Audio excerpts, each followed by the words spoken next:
jotich. Koro sani chenro maru chalo nade? Uda chako gi ng'anyo Nairobi ka kaeto.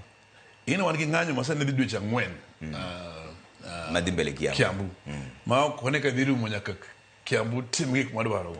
Mabe wasija sana wachako wacho ni kiyiero governor ma wiye din mok ne ber jotich to governor sago madhi ot. Ki dalo moko ne wan gi wach kela ni Laikipia.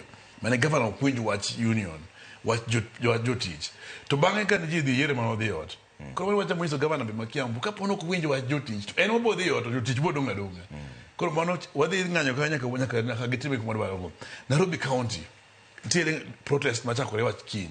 To dhi continue nyaka gitim. To wacho kendo ni wach counties mapok ochulo mshahara dwe moro aboro dwe moro 9.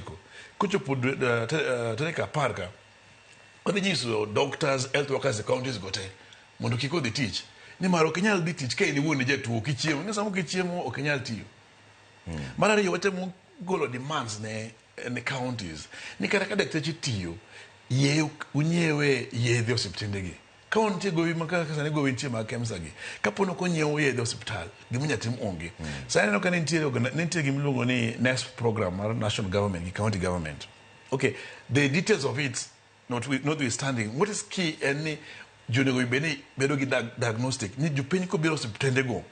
Sani okile fine ko dhi oko. When you do that test within the hospital.